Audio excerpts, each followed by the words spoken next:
한 번 더 따라할까요? 여호와를 잊지 말라. 여호와를 잊지 말라.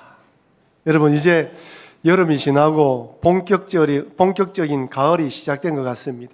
조금만 있으면 산은 울긋불긋한 단풍의 옷을 입습니다. 오색 찬란한 단풍들이 한편의 수채화를 그린 것처럼 온 산이 멋진 장면을 연출하는 것이죠. 여러분, 자연이 그릴 그 화폭이 얼마나 아름다운지 몰라요. 그 단풍을 보면서 산행하는 기쁨, 참 이루 말할 수 없습니다. 모든 스트레스가 없어지고 힐링되는 기분인 것이죠.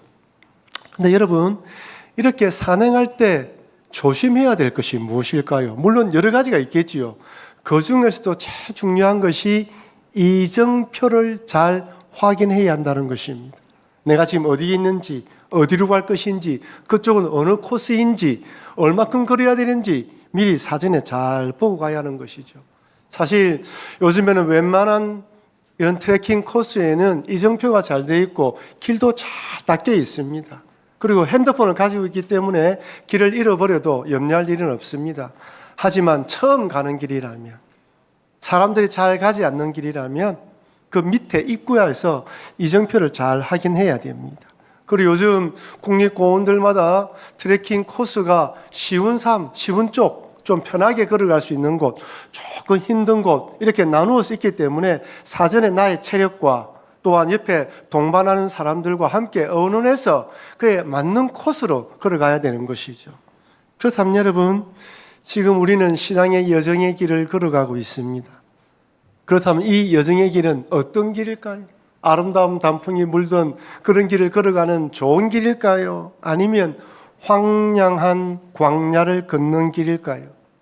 아니면 누구든지 쉽게 걸을 수 있는 초보자용일까요? 아니면 조금 훈련받고 준비된 사람들이 걸어야 되는 전문가용일까요? 성경은 우리에게 이 신앙의 여정이 이렇다고 이야기를 합니다. 마태복음 7장 14절 말씀을 우리 같이 한번 읽어보겠습니다. 생명으로 인도하는 물은 좁고 길이 협착하여 찾는 자가 적음이라. 여러분, 생명으로 인도하는 물은 특징이 좁다고 이야기를 합니다. 여러분, 재미있는 것은 헬라어에서 좁다라고 되어 있는 이 헬라어 뜻은 문하고는 같이 붙여서 사용하지 않는다고 합니다. 왜 그렇습니까? 문은 좁게 만듭니까? 크게 만듭니까? 대부분 크게 만드는 거예요. 물론 좁은 문도 있지만은 어쨌든 그 당시에는 문하고 좁은 것이 어울리지 않기 때문에 좁은 문이라는 단어를 잘 사용하지 않는다고 합니다. 근데 예수님은 역설적으로 생명의 문은 들어가기가 쉽지 않다는 것을 강조하기 위해서 좁은 문을 사용했습니다. 여기 협착으로 번역된 헬라어는 들리보인데 우겨싸다, 환난받다는 뜻으로서 타인으로부터 고통받는다라는 뜻이 포함되어 있어요. 그리스도를 따르는 길은 생명을 보장받는 길이지만 역경과 고난의 길입니다. 그러므로 신앙생활할 때 역경과 고난이 찾아오면 당연하게 생각해야 합니다. 예수님 믿는 것 때문에 손해볼 때도 있고 마음 상할 때도 있고 그렇다는 것을 인정해야 되는 것이죠. 여러분, 산행할 때 평지만 놓습니까? 아니에요. 오르막길도 놓고 때로는 계단도 있습니다. 계단이 적은 계단이 상관없지만 볼 때 많이 올라가야 된다면 올라가기 전에 숨이 딱 막힐 때가 있어요. 올라갈 때도 얼마나 헉헉거리는지 모릅니다. 이처럼 신앙의 길도 동일합니다. 혹시 여러분들 가운데에 지금 이 믿음의 길을 걸어가시면서 이렇게 오르막길이나 계단길을 걸어가고 계신다 한다면 여러분 조금만 더 견디십시오. 그것만 통과하면 이제 곧 정상입니다. 그리고 그 위에서 멋진 산들을 바라보고 풍경을 바라보며 또한 힐링을 할 수 있을 것입니다. 오늘 본문을 보면 하나님은 이스라엘 백성들이 가나안 땅에 정착하게 되었을 때 하나님의 은혜를 잊어버리면 안 된다, 잊어버리지 않을까. 그래서 모세를 통하여 경계의 말씀을 주십니다. 여러분, 오늘 신명기는 우리가 너무나 잘 아는 말씀입니다. 이스라엘 백성들이 광야를 통과하고 이제 조금만 있으면 가나안 땅에 들어가야 됩니다. 이 가나안 땅에 들어가는 이스라엘 백성들에게 이 모세는 그 땅에 들어가지 못해요. 그래서 가나안 땅에 들어갔을 때 어떤 믿음의 삶을 살아야 할 것인지 설교한 내용입니다. 그래서 여러분들이 공동체 성경 읽기 하면서 신명기 차례가 오면 그냥 성경 말씀을 읽지만은 모세가 얼마나 절절한 마음으로 이 글을 썼을까라는 마음을 가지고 읽어봐야 되는 것입니다. 여러분, 우리의 신앙은 늘 변하고 흔들립니다. 하나님의 선하시고 기뻐하시고 온전한 뜻을 잘 분별해야 되는데 때로는 세상을 역행해서 역주행해서 갈 수도 있습니다. 때로는 나도 모르게 세상의 길을 따라가서 내가 어디에 있지? 깜짝 놀랄 때도 한두 번이 아니에요. 점점 성화의 길, 성령의 사람, 굳건한 믿음의 사람이 되어야 되는데 때로는 큰 길, 잘못된 길, 또 변질의 길을 걸을 수 있습니다. 아마 오늘 이 말씀을 들으면서 나는 지금 어디쯤 있는지 한번 돌아봐야 되는 것이죠. 그래서 오늘 본문은 신앙의 여정의 길을 걸어갈 때 세 가지 중요한 원칙을 가르쳐 주십니다. 첫 번째는 하나님께서 우리의 신앙을 테스트하신다는 것입니다. 여러분, 시험 좋아하는 사람이 있습니까? 아무도 없습니다. 시험을 좋아하는 사람 아무도 없어요. 그런데 평생 시험의 연속입니다. 학교를 다닐 때는 진학을 위해서 공부를 해야 되고, 또한 학교를 졸업하면 취업하기 위해서, 또 직장에 들어가면 승진하기 위해서 공부를 해야 됩니다. 끊임이 없어요. 끝까지 달려가야 됩니다. 신앙에서도 어떻습니까? 신앙에서도 시험이 없으면 좋겠지만 하나님은 우리의 신앙을 테스트하십니다. 하나님께서 우리의 신앙을 테스트하는 이유는 명백합니다. 우리의 신앙의 유익을 위해서 그렇습니다. 여러분, 마귀가 우리를 유혹하는 이유는 무엇이죠? 우리를 넘어뜨리기 위해서입니다. 하지만 하나님께서 우리의 신앙을 시험하는 것은 그 시험을 통과하여 성숙한 신앙인이 되기 위한 뜻이 있습니다. 그래서 우리는 사단이 주는 것은 유혹이라 말하고 하나님 주는 것은 테스트, 시험이라고 표현하는 것이죠. 그런데 여러분, 사실 이 시험은 우리를 위한 것입니다. 하나님은 우리의 신앙을 알까요, 모를까요?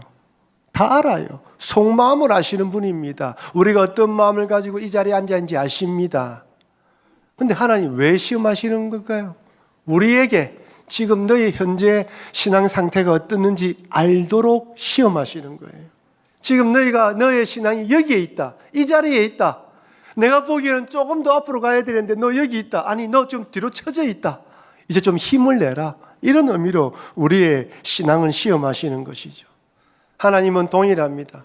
이스라엘 백성들, 광야 출애굽한 이스라엘 백성들이 가나안 땅에 들어가기 전에, 그리고 가나안 땅에 있을 때 하나님은 그들의 신앙을 늘 점검하셨습니다. 시험거리를 주셨어요. 하나님 이스라엘 백성들을 그냥 평탄한 땅으로 인도하지 않았습니다. 광야길로 인도합니다. 신명기 8장 15절 말씀을 읽어보도록 하겠습니다.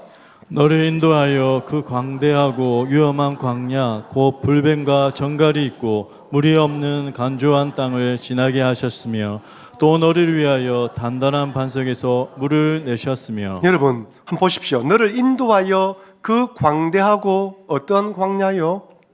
위험한 광야예요. 편안하고 형통한 것이 아닙니다. 이스라엘 백성들은 하나님의 말씀을 따라갔는데 앞에 홍해가 있었어요. 그리고 지금 위험한 광야를 지나가야 됩니다. 그것은 뭐가 있습니까? 불뱀과 정갈이 있어요. 물이 없는 곳입니다. 여러분, 광야가 어떤 곳이에요? 사람이 살 수 없는 곳이에요. 낮에는 영상 50도, 60도까지 올라가고 밤에는 영하로 떨어집니다. 그런 혹독한 기후에서는 사람도 각축도 제대로 살 수가 없어요. 농사도 지을 수가 없습니다. 물이 없으면 아무것도 할 수 없는 것이 광야입니다. 광야는 사람이 살 수 없는 곳입니다. 그런데 하나님은 이스라엘 백성들을 이런 곳으로 인도하십니다. 왜 하나님은 이스라엘 백성들을 이런 곳으로 인도하셨을까요? 그 길밖에 없습니까? 아닙니다. 가나안으로 가는 수많은 길이 있습니다. 그림만 보십시오. 애굽에서 가나안 땅으로 가는 길은 해안길이라고 저 위쪽으로 해안길을 쭉 따라가면 하루길이면 갈 수 있는 길이 있어요. 그런데 하나님은 그 밑으로 쭉 돌아서 뺑뺑이를 돌립니다. 여러분, 지금 우리가 보고 있는 저 가나안 땅, 저 해안길이 지금 이스라엘과 블레셋이 아니 팔레스타인 내 자체 내에서 전쟁이 벌어지고 있지 않습니까? 그리고 그 지역에서 이집트로 도망을 가려고 하니까 막고 있는 지역이 바로 이 지역이에요. 이 길을 못 가게 만든 거예요, 지금. 그러니까 저 길로 쭉 가면 되는데 하나님은 광야길로 가게 만듭니다. 여러분, 왜 강약길로 가게 만들었습니까? 출애굽기 13장의 전쟁의 위험 때문이라고 밝힙니다. 저 길로 가다가 블레셋이 공격을 해오면, 다른 종족들이 공격을 해오면 겁이 나서 다시 애굽으로 돌아갈까 싶어서 하나님이 광야길로 인도했다고 합니다. 근데 그 광야길도 무슨 길입니까? 광대하고 위험한 길이에요. 이곳이나 저곳이나 위험한 길은 매한 가지입니다. 그런데 하나님께서 그 길보다 이쪽 길로 인도하신 것은 이스라엘 백성들을 위함입니다. 그리고 하나님은 비록 이스라엘 백성들이 광야길을 걸어간다 할지라도 그들을 책임질 자신이 있는 것이죠. 하나님 자신이 있습니다. 그 아무리 사람들이 살 수 없는 곳일지라도 만나와 메추라기 반석에서 물을 내쉬고 불기둥과 구름 기둥으로 이스라엘 백성들을 인도할 자신이 있었습니다. 하나님은 이스라엘 백성들이 비록 광야와 같은 세상에 떨어진다 하더라도 나만 믿으면 너 살 수 있다는 걸 보여주는 거예요. 하나님 믿는 모든 백성들에게, 신앙생활을 시작하는 모든 백성들에게 믿어야 할 대상은 하나님이라는 것을 분명히 심어주십니다. 하나님, 이스라엘 백성들이 광야 생활 동안 이 믿음으로 시험을 통과하기 원하고 가나안 땅에 들어갔어도 동일하게 하나님을 의지하기 원했습니다. 근데 여러분 어떻습니까? 이스라엘 백성들이 광야 생활에서 하나님만 의지했습니까? 그렇지가 않아요. 하나님을 바라보지 않았습니다. 10가지 재앙과 홍해의 기적을 경험한 후에 사흘 동안 광야를 걸어서 도착한 곳이 마라입니다. 마라에서 무슨 일이 일어납니까? 우리 출애굽기 15장 23절 24절 말씀을 같이 한번 읽어보겠습니다. 마라에 이르렀더니 그곳 물이 서서 마시지 못하겠으므로 그 이름을 마라라 하였더라. 백성이 모세에게 원망하여 이르되 우리가 무엇을 마실까 하매. 여러분, 목이 마르지 않을 때 썬물을 먹으면 그냥 뱉습니다. 다음 참지. 근데 사흘 동안 걸어오면서 목이 말라요. 단물을 마시고 싶습니다. 시원한 물을 마시고 싶어요. 갈증 났을 때 딱 마셨는데 시원한 물이 아니고 이런 물이면 사람들 누구나 화가 나게 돼 있어요. 저는 충분히 이스라엘 백성들의 마음을 이해할 수 있습니다. 좀 단물을 주시지. 이만큼 하나님 따라왔으면 단물을 허락해 주시면 되는데 왜 쓴물이라는 거예요? 지금 이스라엘 백성들은 하나님의 능력을 경험했습니다. 10가지 재앙과 홍해의 기적과 불기둥과 구름 기둥. 하나님 따라갈 모든 것이 잘 될 것이라고 생각했는데 처음부터 막혔습니다. 선물이네. 이 말이 무슨 말이냐면 왜 단물을 안 주시냐는 거예요. 하나님 무엇을 하고 계시냐는 거예요. 여러분, 왜 하나님 이스라엘 백성들에게 물이 필요한 것을 아시는데 물을 안 주셨을까요? 여러분, 마라톤이 42.195km죠. 42.195km이지만 어느 기간 달리면 중간중간에 뭐가 있습니까? 생수와 바나나와 초코바들이 준비되어 있어요. 원하는 선수들은 뛰어가면서 물을 마시고 그것을 먹으면 또 뜁니다. 체력이 많이 소모되기 때문에 반드시 물이 필요해요. 하나님은 이스라엘 백성들에게 물이 필요하다는 걸 알아요. 그렇다면 단물을 주셔야죠. 왜 선물입니까? 뭘 테스트하기 원하는 것입니까? 선물을 단물로 변화시켜 주실 하나님. 우리는 우리 앞에 어려움만 바라보고 아이고 죽었습니다. 왜 이 문제를 주셨습니까? 라고 있는데 하나님 생각을 바꿔서 하나님께서 이 문제를 통하여 어떻게 역사하실지 하나님을 기대하는 마음을 가지기 원해요. 그냥 마음속에서 끌어오르는 대로 욱 하는 대로 튀어나와서 하나님 왜 이랬습니까? 이것이 아니라 이 문제를 통하여 하나님 어떻게 역사하실까? 하나님 우리 앞에 수많은 일들을 허락하실 때가 있습니다. 때로 내가 감당하기 힘들 때가 있어요. 주저앉고 싶을 때도 있습니다. 그때 필요한 거 뭐라고요? 나를 인도하신 하나님이 앞으로도 이 문제를 하나님 방법으로 해결하셔서 우리를 인도하실 것이라는 믿음. 혹시 지금 광야의 여정 같은 그런 어려운 길을 걷고 있습니까? 기도하셔야 됩니다. 기대하셔야 됩니다.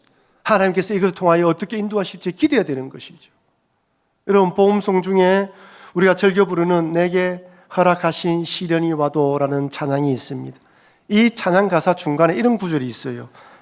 내가 겪는 시험이 어렵고 힘겨워도 내 주님보다 크지 않네. 내 앞에 바다가 갈라지지 않으면 주가 나로 바다 위 걷게 하리. 와, 가사를 너무 잘 적었어요. 바다가 갈라지지 않으면 나로 바다 위를 걷게 하리. 그래서 나는 믿네 하고 찬양하는 것입니다.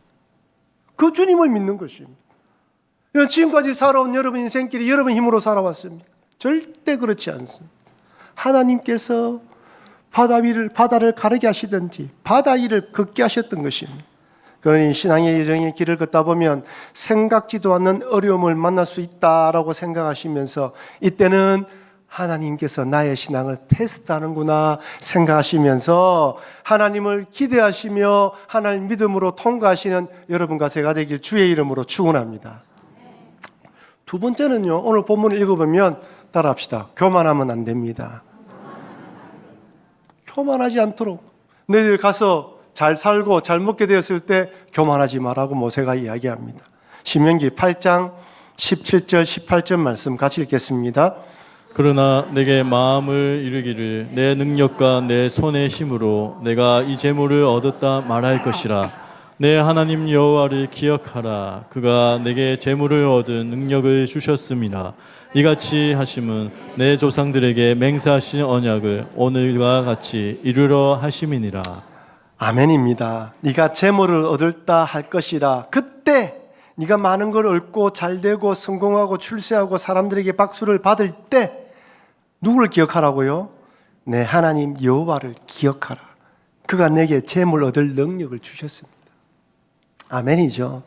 여러분 힘들고 어려울 때 주님을 의지하는 것도 쉽지가 않지만 잘 되었을 때 교만하지 않는 것도 어렵습니다. 이 두 쪽을 비우면 둘 다 힘들어요. 근데요, 교만해지면 사람들은요, 뭔가 성공해지면 사람들은 교만해진다는 것입니다. 여러분, 진리 중에 진리가 바로 인간은 교만하다는 사실입니다. 우리는 참으로 교만해요. 제가 교만이라는 한자를 살펴보니까요, 참 재미있습니다. 지금 보이신지 모르겠는데요, 한번 찾아보십시오. 이 교자가 이 교만은 교만할 교자에 거만할 만자입니다. 이 교자를 살펴보니까요, 말맞자의 높은 교자예요. 그러니까 말이 높은 상태에 있는 것입니다. 말이 길들여지지 않은 상태에 있는 것이죠. 그리고 이 만자가 마음심자의 길게 끌 만이에요. 그러니까 어떤 말, 여기서 게으르다, 게으름을 피우다, 느리다는 뜻이 나왔습니다. 그러니까 말이 높은 상태에서 오래 가는 것이 교만이에요. 말이 길들여지지 않고 길들여지지 않은 상태에서 오래 가는 것이 교만한 것입니다. 여러분, 교만의 반대말이 겸손이죠. 그런데 온유이기도 해요. 마태복음 5장 5절에 온유한 자는 복이 있나니 그들이 땅을 기업으로 받을 것이요 되어 있습니다. 여기 표현되어 있는 온유라는 이 헬라어 뜻은 그냥 성품이 착하고 온화한 걸 말하지 않아요. 야생마가 길들여져서 주인의 말에 전적으로 순종하는 것이 온유하다는 거예요. 여러분, 말 한번 보십시오. 지금은 말을 전쟁 때 사용하지 않지만 옛날에 마병의 전쟁이라면 기병대가 앞서 달려갑니다. 화살과 총탄이 쏟아지는 그 전쟁터를 기수의 명령에 따라서 말이 돌진하는 거예요. 그 온유가 무엇입니까? 잘 훈련되어져서 주인의 뜻에 쓰임받는 것이 온유입니다. 교만은 반대입니다. 높아져서 길들이지 않은 상태에 있는 것이 교만인 것이죠. 사람은 성공하고 잘 되면 내 능력과 내 손으로 재물을 얻었다는 생각이 듭니다. 성공하면 사람들이 주목을 받습니다. 인터뷰 요청이 찾아옵니다. 시간이 바빠져요. 사람들이 알기를 원합니다. 인기 스타가 되는 것이죠. 요즘은 인터넷이 발달되어서 한순간에 사람이 붕 뜨기도 합니다. 또 한순간에 추락하기도 하죠. 나도 모르게 목에 힘이 들어갑니다. 마치 내가 잘된 것처럼 생각해요. 여러분, 사람이 출세하고 성공하면 시간이 없어집니다. 예배 시간에 빠집니다. 기도의 시간이 줄어들어요. 말씀을 읽지 않습니다. 점점 안으로 자기만 보지 못하게 됩니다. 그래서 그때 여호와 하나님께서 재물 얻을 능력을 주셨음을 잊지 말라는 것입니다. 여러분, 재물만 해당하는 것이 아니에요. 탁월한 능력, 최적화된 신체, 남들이 가지지 못한 탁월한 아이디어, 이 모든 것은 하나님께서 주신 것입니다. 서울 수원에서 수원 하나교회를 담임하시는 고성준 목사님이라는 분이 계십니다. 이분은 서울대 수학과를 졸업하시고 미국 버클리 대학에서 수학 박사학위를 받았습니다. 그렇게 박사학위를 받고 한국에 돌아와서 교수로 사역을 하다가 큰 은혜를 받고 난 뒤에 목사가 되셨어요. 근데 이분이 간증을 하시는 걸 제가 들은 적이 있습니다. 그 미국에서 박사학위를 받기 위해서 공부를 하고 논문을 제출했는데, 이 논문을 제출하면 교수들이 질문을 하잖아요. 한 교수가 어떤 부분을 가지고 딱 질문을 했는데 딱 막혀버린 거예요.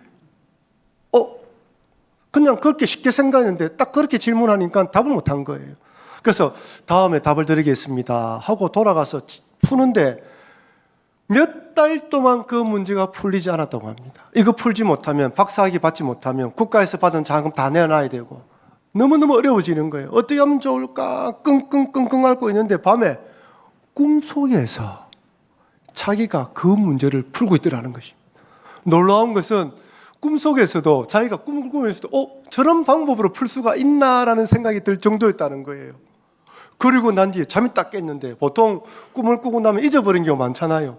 너무 생생하더라. 일어나자마자 바로 책상에 앉아서 그 반복대로 해보니까 그 꿈이 풀리더라. 그 문제가 해결되더라는 거예요. 그러면서 박사학위를 받았다고 합니다. 자기가 그런 간증을 하는 거예요. 자기가 박사학위를 받은 거, 공부하는 거 내 머리로 된 것이 아니라는 것을 깨달았다라고 간증하는 걸 들었습니다. 여러분, 우리의 삶을 인도하시는 분은 하나님이십니다. 혹이나 우리 인생에 잘 되고 좋은 일이 있고 행복한 일이 있을 때, 그때 여호와를 잊지 않고 여호와를 기억하면서 이렇게 하게 하신 분이 주님이라는 것을 믿고 주님께 영광 돌리시는 여러분과 제가 되길 바랍니다. 마지막 세 번째로, 다른 신을 섬기면 안 된다고 이야기를 합니다. 우상을 섬기지 말라고 이야기하는 것이죠. 한번 따라합시다. 우상을 섬기지 맙시다. 세 번째로, 다른 신을 섬기면 안 된다고 이야기를 합니다. 신명기 8장 19절을 우리 다 같이 한번 읽어보겠습니다. 내가 만일 내 하나님 여호와를 잊어버리고 다른 신들을 따라 그들을 섬기며 그들에게 절하면 내가 너희에게 증거하노니 너희가 반드시 멸망할 것이라. 제가 청년 때 은혜를 많이 받고 성경을 많이 읽으면서 창세기, 출애굽기, 그리고 여호수아 읽으면서 와, 우리 하나님 대단하다. 정말 이스라엘 백성 이제 하나님 믿고 믿음으로 살아가겠지 하는 걸 생각했다가 사사기 읽으면서 시험에 빠졌어요. 왜 이럴까? 10가지 재앙을 내리신 하나님, 홍해를 가르신 하나님, 그 40년 동안 인도하신 하나님, 그런 능력을 경험했다면 가나안 땅에 들어가서도 하나님 섬겨야지. 그런데 왜 가나안 신을 섬기고 가나안 사람처럼 되었을까? 이해가 되지 않았어요. 참 갈등이 많았습니다. 근데 제 자신을 보고 주변에 세상 우리 성도들을 바라보니까 그때 그 사람들이나 우리나 똑같구나, 그런 생각이 들었어요. 왜 그렇습니까? 왜 이스라엘 백성들이 가나안 땅에 들어가서 가나안 신을 섬기고 가나안 사람처럼 되었습니까?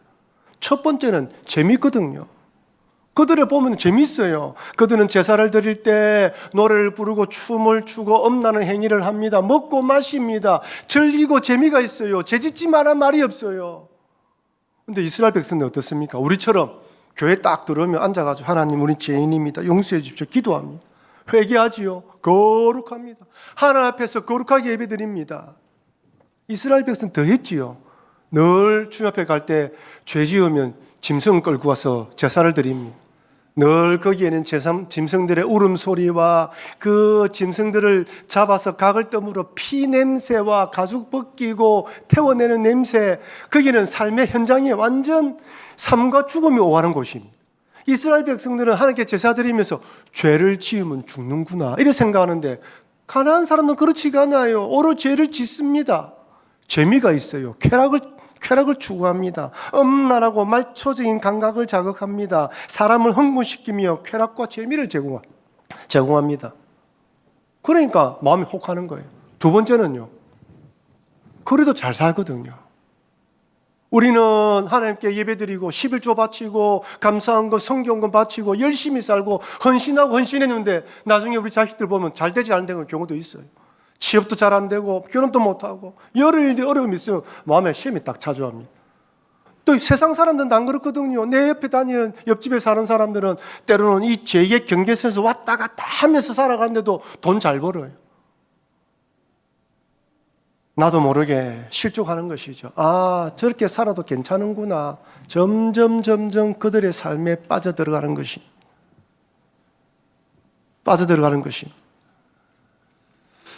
이스라엘 백성들이 가나안 신을 섬겼듯이 그러면서 가나안 신을 섬겼듯이 지금 우리에게 가장 큰 우상은 무엇입니까? 돈입니다. 만몬입니다. 만몬. 물욕주의, 금전주의, 배금주의 다 여기 포함됩니다. 우리는 철저히 자본주의 세상에 살아가고 있습니다. 여러분, 제가 어릴 때만 하더라도 학교에서 또 우리 부모님이나 선생님들이 성공 안 해도 좋으니까 인간이 되라 라고 교육을 많이 받았습니다. 착한 사람 되어라. 남의 물건 손대지 마라. 남의 가슴에 대목 받지 마라. 항상 남을 배려하라. 이런 말을 많이 들었어요. 지금 어떻습니까? 지금 모든 게 돈이에요. 그때는요, 만족과 절제하며 살도록 가르침받았는데 지금은 욕망과 탐욕을 자극합니다.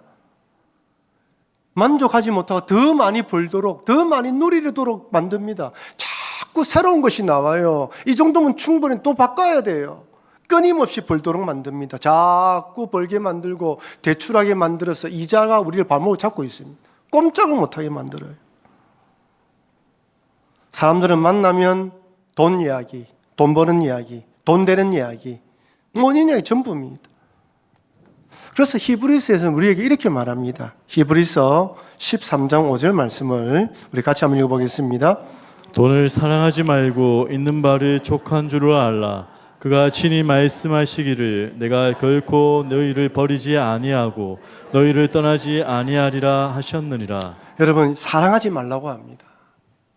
돈은 필요의 수단에서 우리가 필요한 것이지 사랑의 대상이 아닙니다. 우리가 사랑할 대상은 하나님이고 하나님이 결코 너를 버리지 않고 떠나지 않는다는 마음을 가슴에 새기라는 것입니다. 하나님 나를 책임주신다는 믿음이 있으면 그런 유혹에서도 좀 이겨나갈 수 있다는 것이죠. 이런 마음이 있을 때 내가 최선을 다해 일을 하고 주어진 금액에 자족할 수 있는 마음이 생깁니다.